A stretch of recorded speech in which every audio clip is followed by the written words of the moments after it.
Depuis peu, le territoire du Grand Dax, en partenariat avec le SIDEC, a accueilli 13 bornes de recharge électrique.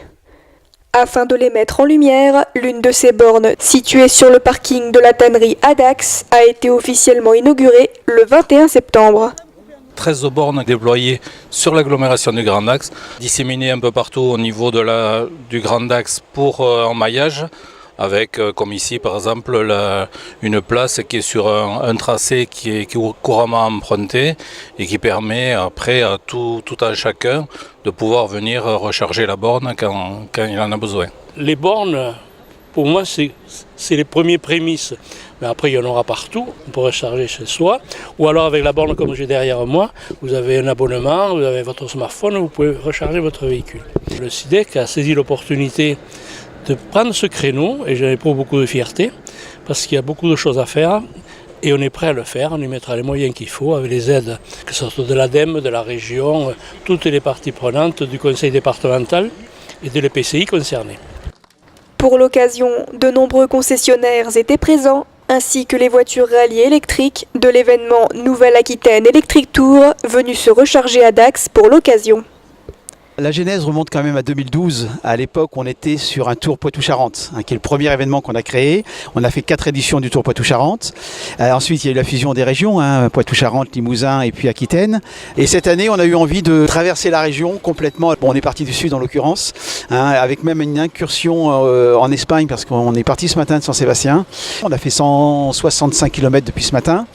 Et on va finir tout à l'heure à Bordeaux, après avoir fait encore 160 km. On a quand même des voitures qu'on va qualifier de nouvelle génération, c'est-à-dire, bon, c'est plus les voitures de 2012, autonomie un peu limitée, on en a encore quelques-unes mais assez peu.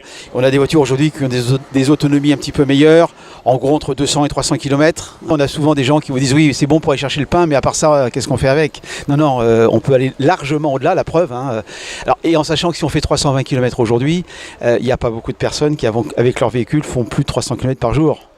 Avec 6 bornes accélérées qui demandent entre 2 à 8 heures de chargement et 7 bornes rapides qui n'en demandent que 30 minutes, l'agglomération espère que la population osera se tourner vers des véhicules électriques en sachant que de nombreuses bornes sont à sa disposition.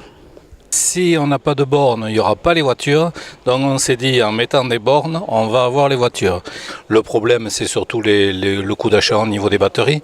Donc maintenant, à partir du moment où il y aura un peu plus de leasing, d'autres perspectives ou d'achat ou de location, ça vaut quand même vraiment le coup. Ne serait-ce que le confort de la conduite, on n'a pas le bruit, c'est un autre environnement, quoi. Donc, à partir du moment où on a commencé à essayer à rouler avec une voiture électrique, on n'a plus qu'envie de rouler avec, quoi. C'est donc le début d'une nouvelle ère pour le département et pour le Grand Dax, qui compte installer de nouvelles bornes sur son territoire dans le futur. Je pense que dans 4-5 ans, on sera plutôt à 200-300 bornes au niveau des Landes. Et donc peut-être ici passer à 20, une trentaine. Donc c'est la bouture de cette démarche, quoi. Dans 10 ans, 20 ans, je crois que, je veux dire avec un peu d'humour, la borne, elle sera plus là ou dans un endroit différent. Et la batterie du véhicule, elle sera très petite et beaucoup plus performante.